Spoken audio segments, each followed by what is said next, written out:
Welcome to That Entrepreneur Life, a podcast about entrepreneurship that takes you from idea to launch and beyond. Each week, your hosts, Andrew Lees and Clint McPherson, discuss different business topics aimed at adding value to any entrepreneur's journey.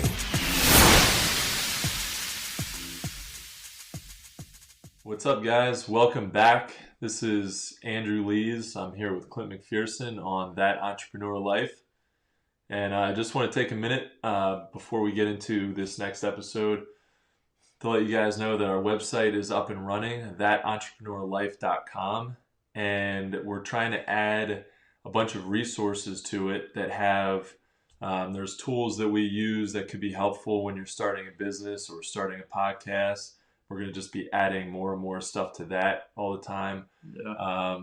And there's some other resources that could be helpful.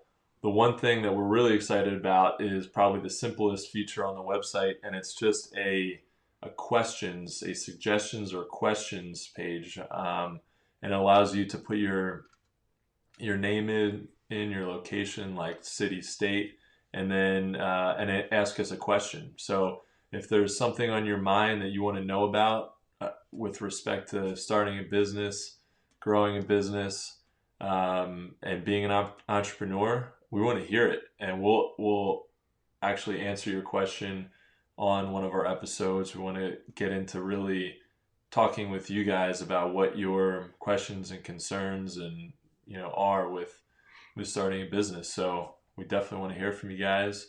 Feel free to put some questions out there, and we'll do our best to get to as many of them as we can.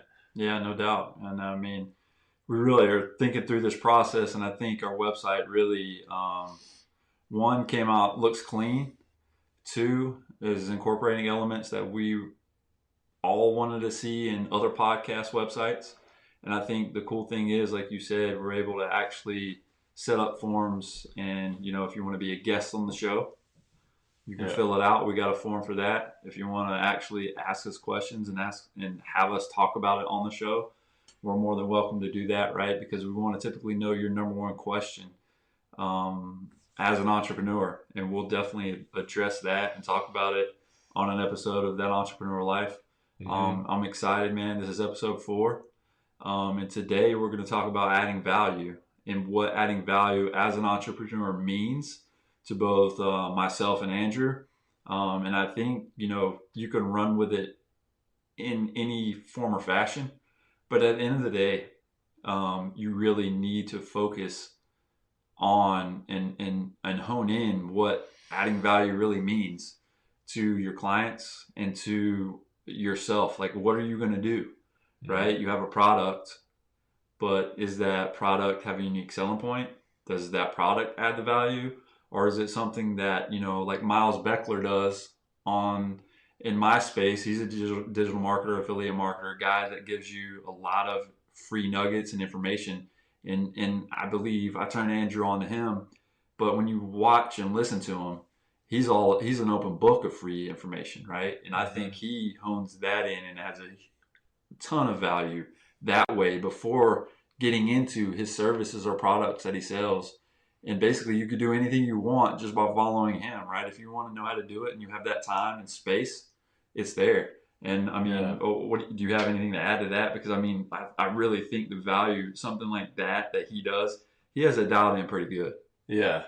I mean, he's definitely a really good example of somebody who's adding as much value as he possibly can right in the beginning. So, most people are saying, hey, we'll give you a discount on our product, or we'll give you a free ebook, or we'll give you some information in exchange for an email, or in exchange for some kind of a discount. So, but with somebody like Miles Beckler, he's actually giving you step-by-step guides on how to do certain things in the digital marketing space, content creation, affiliate marketing, and you can I mean, without paying him anything, you can actually learn a lot. So his whole thing is,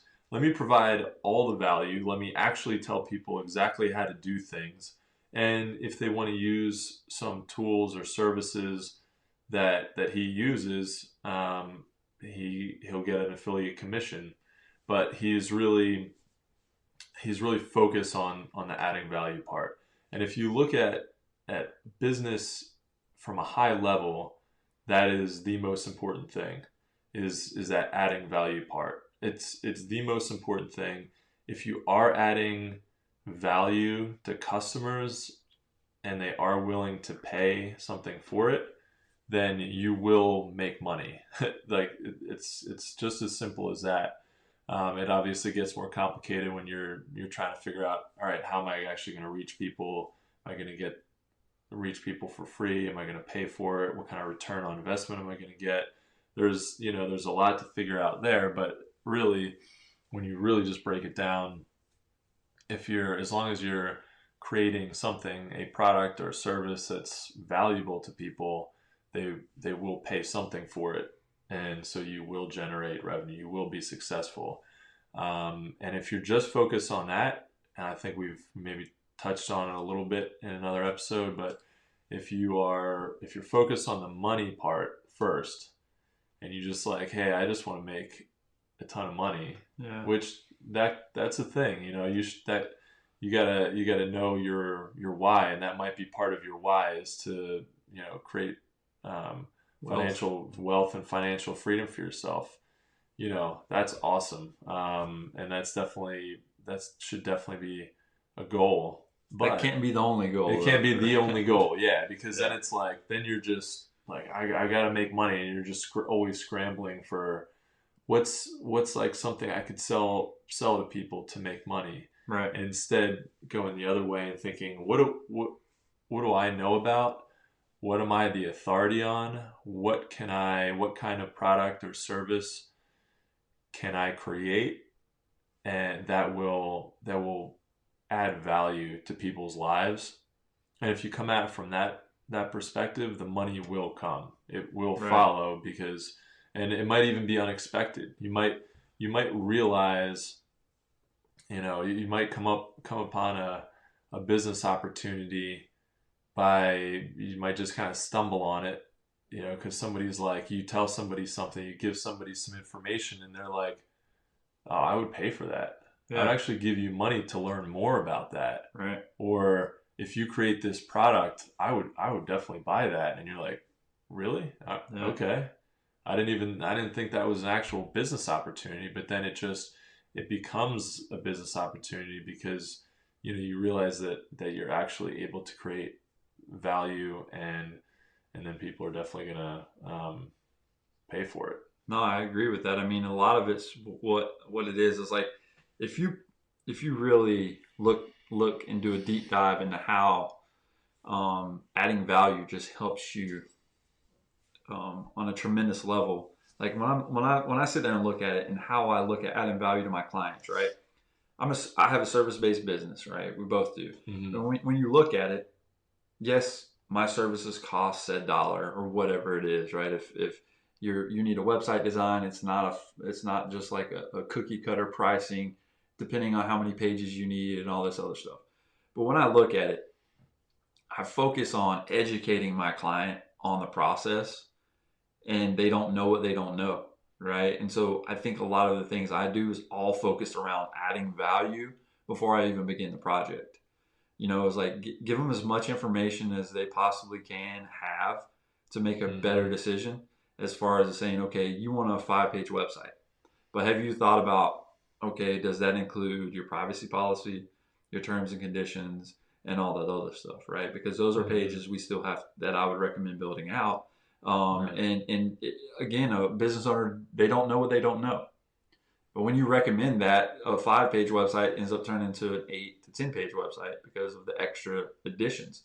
And again, that might be something I just throw in for free, but that really comes down to, was it thought out? Is the value that I add by adding this going to help them? Is it going to be beneficial?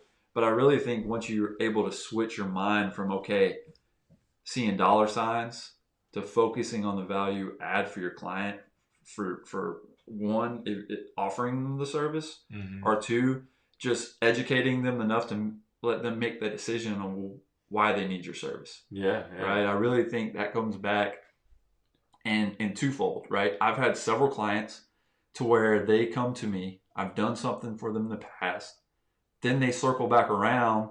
At the time I might not be the most cost effective for them because everybody's trying to pinch money and spend, the fewest dollars possible.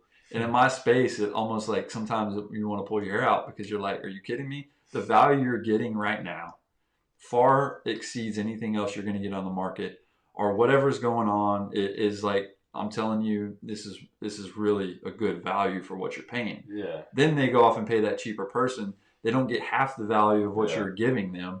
And then they come back and they'll circle back around and be like, hey, I think I made a mistake. But in the end, it's like you get what you pay for sometimes, right? Yeah. Sometimes you might find a really cost-efficient product, but you're like, dude, I'm getting way more for what I'm paying them than I was with him. Yeah. And the value's there. Yeah. Or you go to that cheaper person and you're like, okay, bad mistake. Let me circle back around. I've had several clients do that, right? They find somebody cheaper, but by a few dollars, not even something that's like, I would knock it down and price match them, right? It's like, dude, just talk to me. The value's not at the same level. Exactly. Like, not nearly. And they see it. I don't know that, but then they see it and they're like, yeah, I made a mistake, right? Or I give them a whole bunch of information and then they say, thank you for the advice. I really appreciate your honest feedback, but they take zero of it. Yeah. Right? And I'm like, bro, then you feel defeated to a certain extent, but then they circle back around again and then you're a client. You build a website for them for, probably half of what you would do to a normal customer, but you want to show them like the value, what you're getting with me is going to be consistent and it's going to be there. Yeah, exactly. Because they'll just, especially if you have a service that, or a product, we're always talking about both, but, especially with services, if it's an ongoing, service, if it's something that people are going to need month after month, that's definitely the case with digital marketing because you've always got to stay on top of it, whether it's pay-per-click, SEO, you're always, month after month, you're never just doing it and then forgetting about it. So if you can demonstrate that value early on, maybe give them a little break on pricing, then you've got a client for a long time probably because they're gonna if they see, oh man, I'm getting a great return on investment here, I'm happy. I'm gonna stick with you and we're gonna do this month after month, year after year. That's amazing. And you were talking about giving people good information in the beginning and educating them on your process. Yeah. I think that's really good because it empowers them to make a decision. Yeah. You're not jamming some, your process down their throat and saying, you need to work with me. We need to do it this way. And you're going to do X, Y, Z. They're like, whoa. Let me process some of this myself. Let me learn a little bit about it. I think most people want to at least have a high level understanding of what they're getting into, So I think that's pretty cool too, is to be able to empower people to make their own decisions. And, that's something that we both try and do. I try to do that with my business. I love, if I get a customer out of this or not, like I'm always on calls with people talking to them about how to develop a product for them.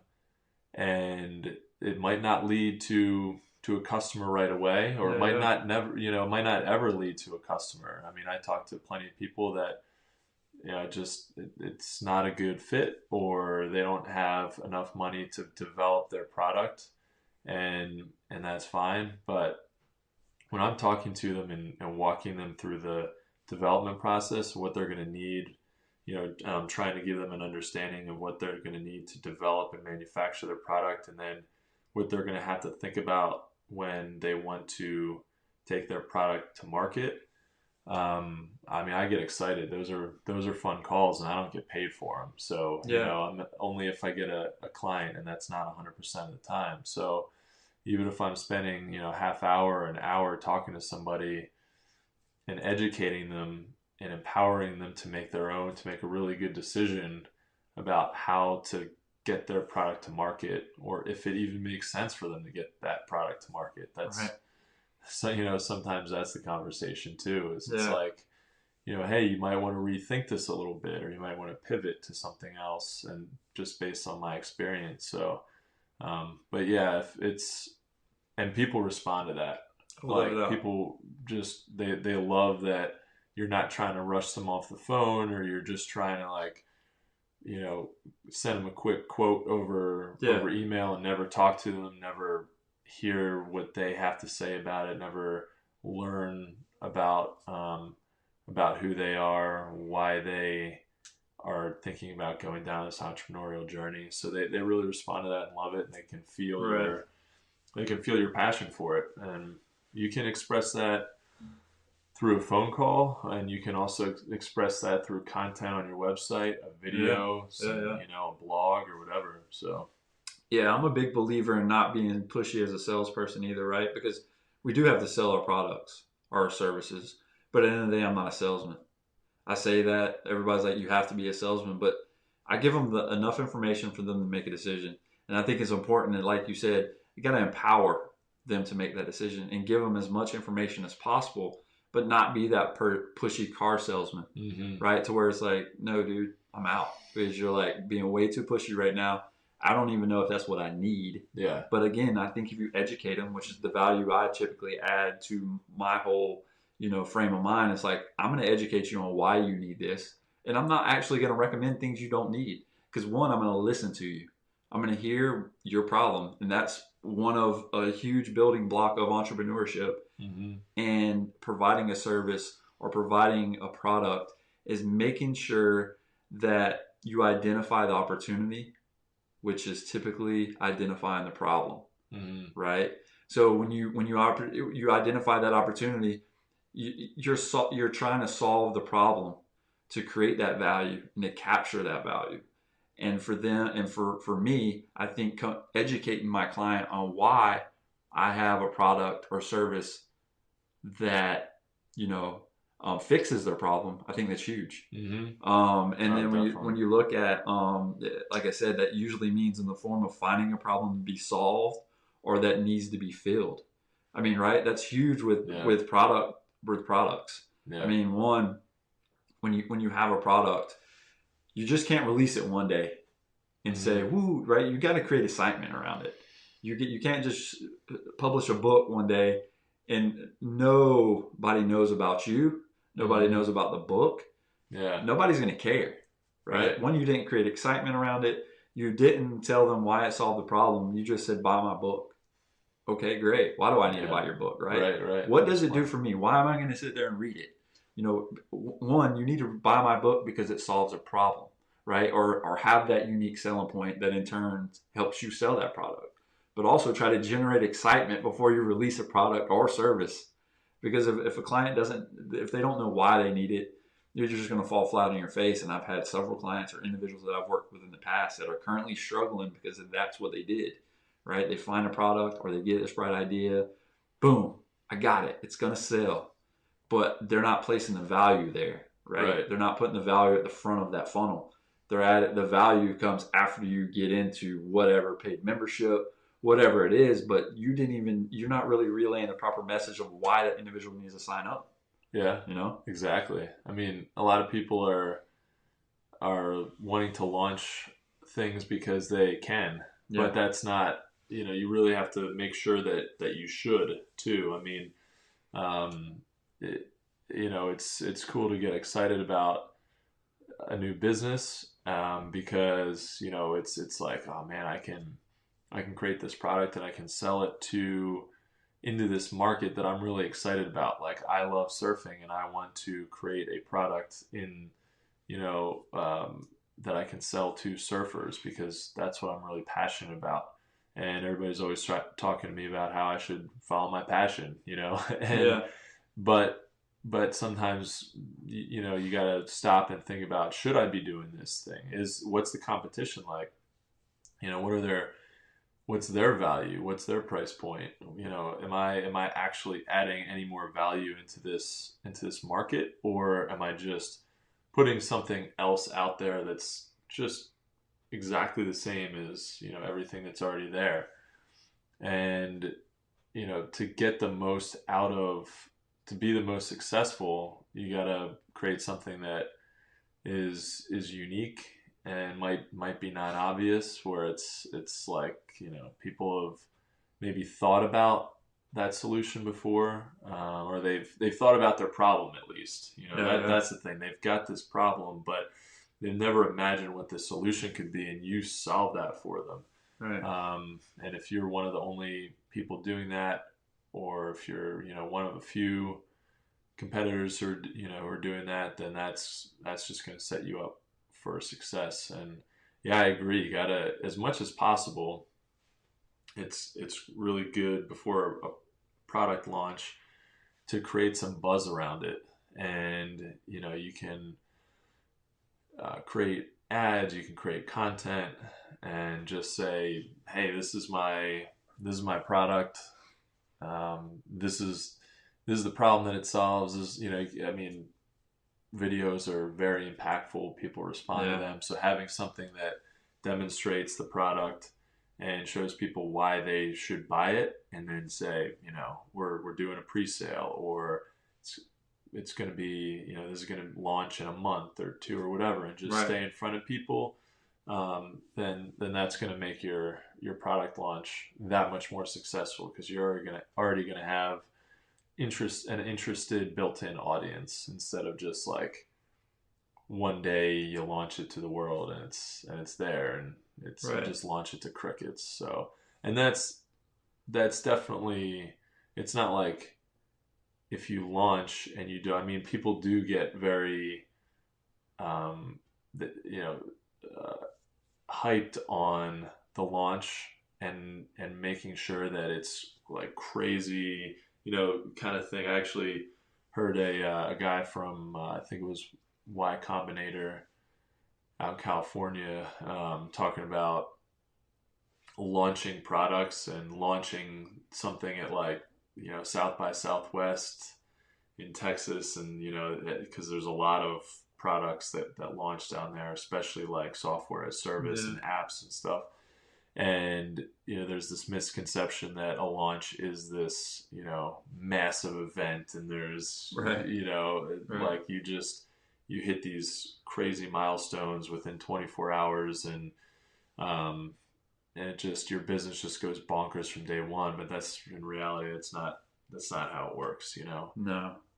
And launching your business to crickets is okay. You can you can build it from there, but definitely the more hype, the more buzz, the more interest you can generate, the more successful you're going to have from the beginning. And that at a very minimum, that just kind of gives you some good validation. That keeps you excited. That boosts morale for you and your team. And yeah. I think if you say you're an author, you create a book, nobody's heard of you, nobody knows about you, you release it, you put it on Amazon, you might sell a few. But if buzz was around it, if you were pushing it, if you were promoting it, I'm sure you're going to sell a lot more. I'm almost positive you're going to sell more. Sure. Right. And then on top of that, if you create a book, or you create a lead magnet, whatever it is, but you go around adding value, right? Say you start a YouTube channel and you just focus on adding value, and your upsell in your show notes, or wherever it was whether it was through affiliate marketing or whatever, but you always had in there your book, right? If you want to learn more, if you want, it's going to sell a lot better, right, over time, and you're just going to build that momentum, right? And then you're also able to show, you're able to create that additional value that you're not even really asking for in return. It's just something, hey, you're solving the problem, you've identified something, and you're filling in a unique way, right? And it might be an odd way, but there's so many different angles that you can take to make it successful. But just accepting doing something the same way over and over and expecting different results. What is that? That's the definition of insanity, right? Yeah. So I just think that a lot of entrepreneurs that I've dealt with in the past and know of and have given advice to, they continue to, in their mind, think that they're going to be successful with doing it the same way. And they just continue to do it the same way because they're damn near determined that it's going to work that way. No matter if it hasn't worked for the first 3 months, hasn't worked for the first 2 years, I'm still going to do it this way. Mm-hmm.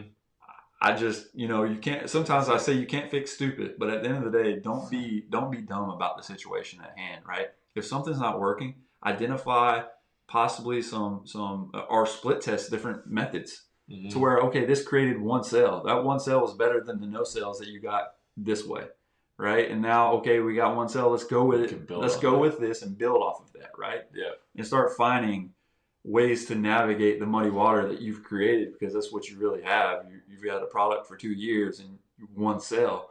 Man, you're killing it right now, right? I mean, in your mind, like, whoa, dude, like that is horrible, really, in the grand scheme of things. I've been pushing this thing for 2 years, but only have one sale to show for it. That means you've created a lot of mud in the water.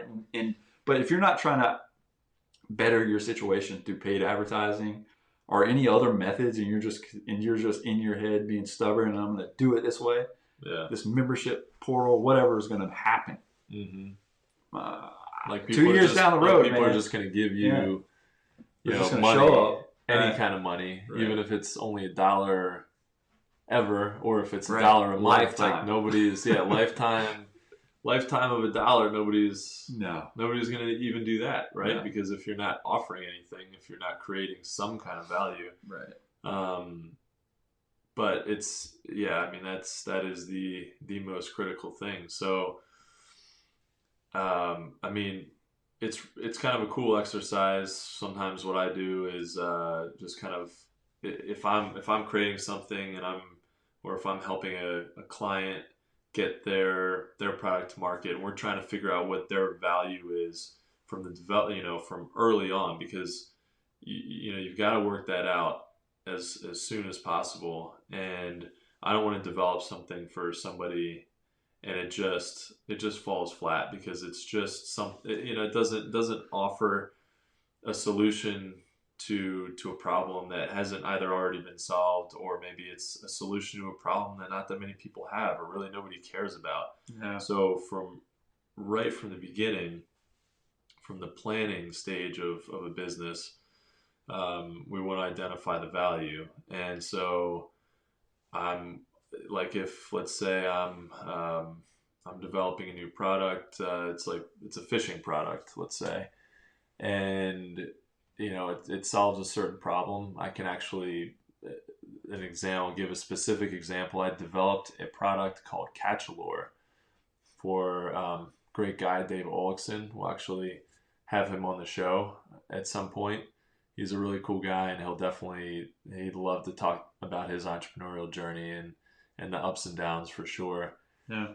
But developing that product, we had to figure out right from the beginning, before I even started working in CAD and fleshing out a design for this thing, we had to figure out what is the problem that the product is providing a solution for, and are we really, with the way that we design it, it has to really solve that problem. Like, we want to solve it 100%. We don't want to solve it 50%. We don't want to make it kind of easy to use. We want to make this thing as easy to use as possible. And in this particular case, the problem is fishermen getting, like recreational fishermen, fly fishermen, if you're conventional fishing, bass fishing, whatever, and you're around trees and bushes and stuff, and you back cast, you get your lure or your fly stuck in a bush or a tree. It's really tough to get it out. And so guys will just leave. They'll just leave them up there. They'll cut their line. They're expensive too. Yeah. And with fly fishing, it's crazy because you're actually making these things. Like, people are spending hours. It's like a really technical craft, and it takes it could take hours to make one fly. So so you're just you're just cutting your line. A lot of guys will just cut their line, they leave that thing up in the tree, and it's, I mean, if you're if you care about the environment at all, even just a little bit, you know how that's a bad thing, right? You're leaving this hook up in a tree, and birds actually get stuck on them and die. And other animals. A lot of issues, man. A lot of issues. Yeah. And so anyway, we wanted to make sure that we were, developing something that was as easy to use as possible, that was compact, that was cost effective. If we came up with this thing that was, cost $1,000, well, our value proposition is way off because, guys only want to pay $20 for this solution, but it's a real problem. We created a real solution that really solves it, and that was something that we figured out from the beginning. So I love the exercise of looking around you, looking at the products. If you are not sure if the product or service you've come up with provides value, before you try and figure that out, look around you, look at the products that you use, and figure out why you use them. Why do they excite you? Why do they provide value in your life? And then kind of reverse engineer that for your thing. No, I mean, I agree with that 100%. I really think entrepreneurship, though, and the reason we're doing this and the reason we're trying to add value to any entrepreneur's journey right now is as an entrepreneur, entrepreneurship starts, it starts really with finding ways to add value. And I think if we're not trying to find those ways, we're failing as entrepreneurs or as business owners, because, when you're trying to add value to the environment that you're already in, it helps tremendously. And I just think, again, in my space, I think the huge value add I have for it is really educating my clients. And I keep coming back to that. But again, same way with you. You're breaking it down on so much more of a level that some clients can't even comprehend. That, why do I have to think that way? But they don't dissect it down, right? The target demographic and all this stuff, and why? All right, what is the problem that your product actually solves? And like you said, does anybody give a damn about it, right? Does it make sense to even care? Because I can't throw a good example out there, but just because I go and dip my toes in my pool outside, and then I create some fancy toe warmers for it because I'm the only body in the world that does that stupid, ridiculous thing with my toes in my pool, does not mean that's going to be hugely successful. And oh my God, I have a good idea, Andrew. I need you to help me come up with, these toe warmers for my toes. So when I dip them around the pool, we're going to sell them like hotcakes. You're like, bro, that's not selling anybody. Yeah. It's just, maybe a dumb example, but it's just something you got to be realistic expectations. We've already had an episode about that and setting expectations, but you also have realistic expectations along the way, right? You want optimism along your journey with a product or service is key as an entrepreneur, right?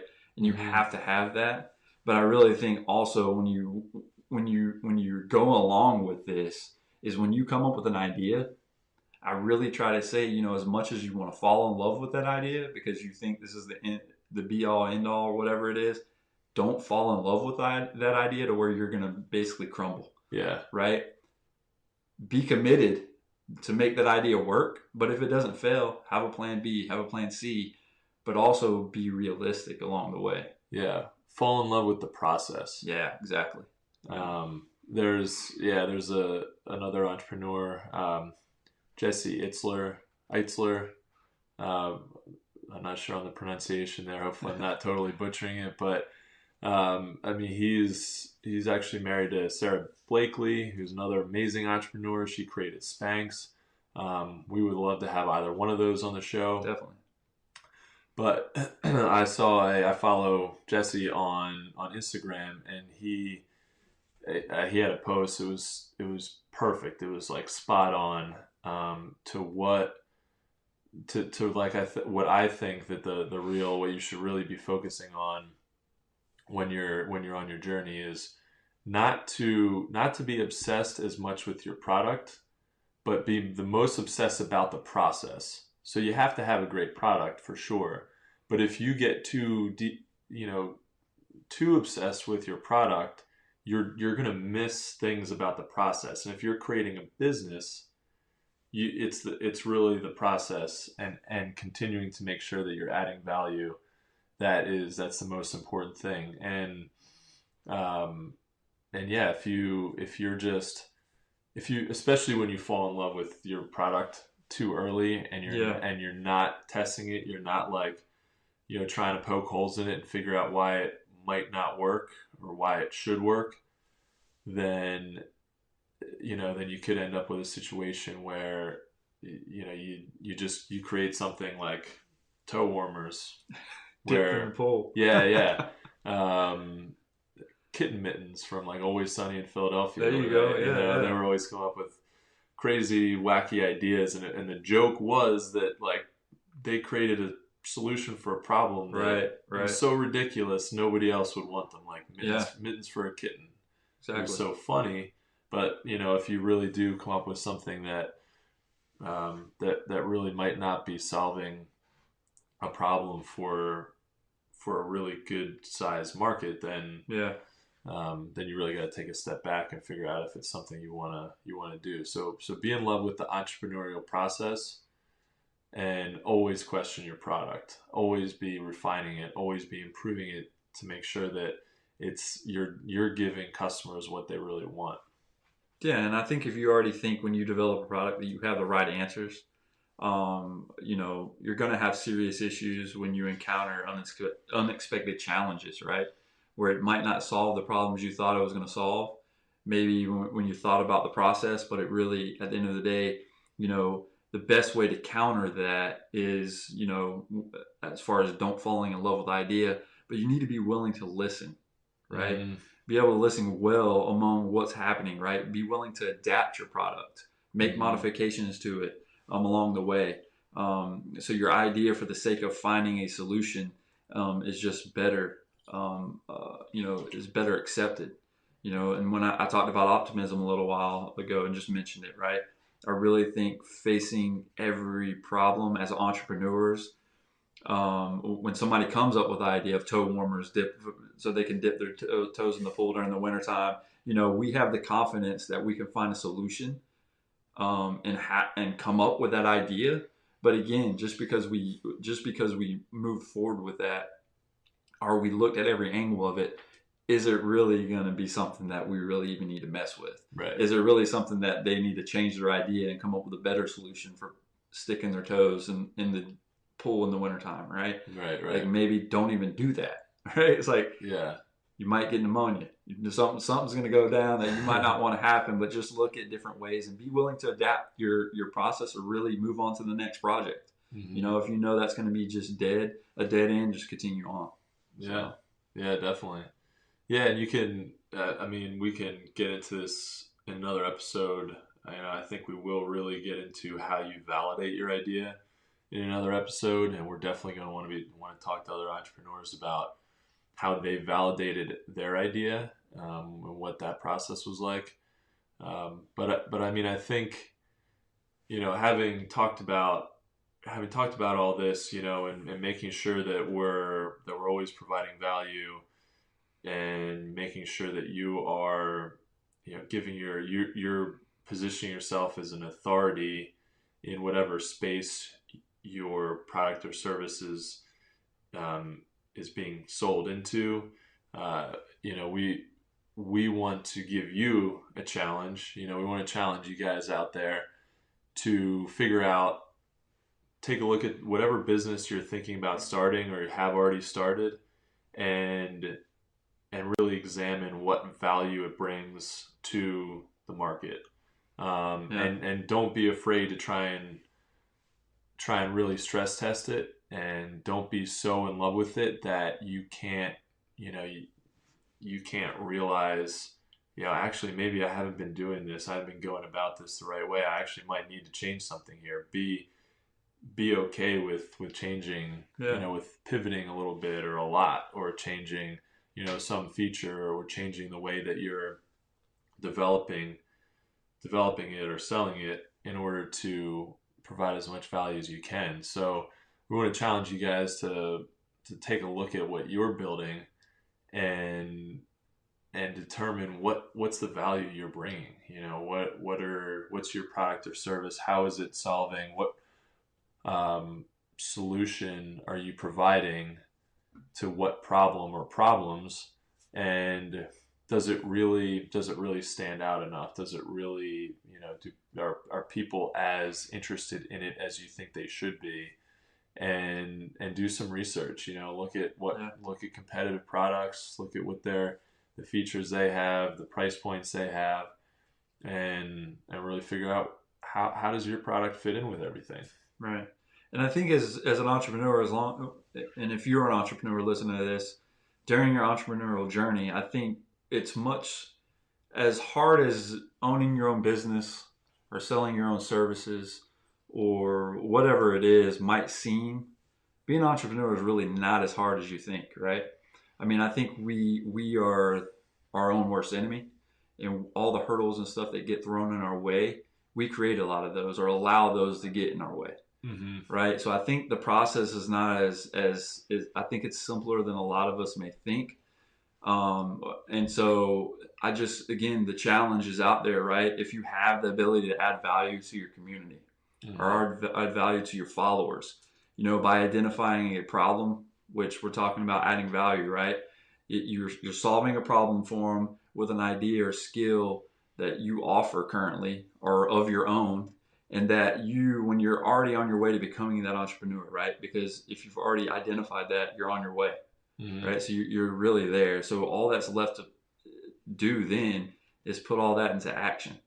Mm-hmm. And so I really think just taking action and making it happen and just keeping your mind that anything you do needs to have a value add to it.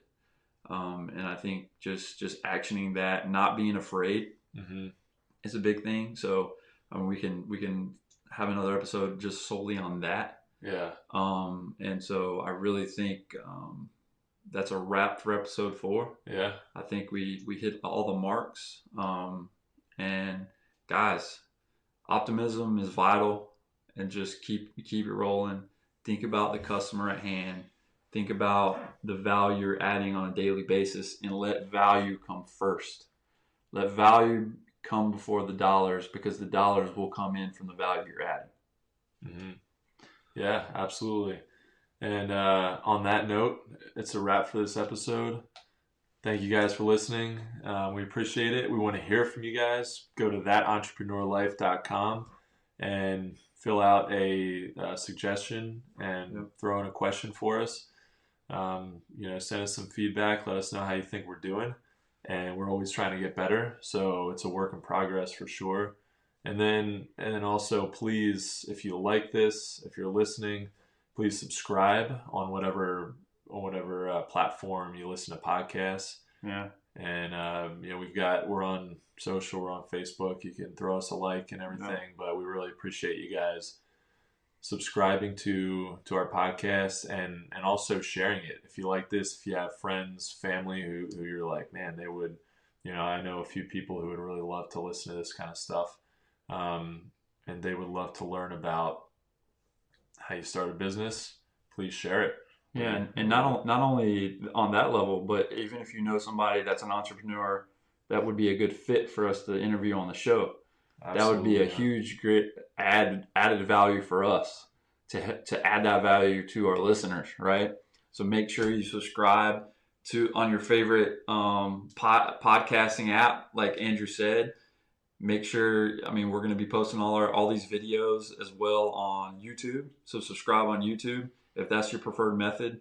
But currently, I know we're on Apple Podcasts, we're on Stitcher, Spotify, Overcast, Castro, and so I think we're on 6 platforms right now in total, but we'll be on iHeartMedia and all that stuff coming forward too. It's just a little bit of a submission process. When you do submit it, it has to go through our approval process, but there should be nothing that holds us back from getting on those platforms at all. We're going to be added to the Heroes Media Group network as well with Adam Bird and his team, so you can catch us there. So if you don't go to That Entrepreneur Life, you'll be able to go to heroesmediagroup.com, and find us there as well. But we would love for you to check out that entrepreneurlife.com and just, hey, if you like what we're putting out, subscribe and listen and share us, man. We would really appreciate that.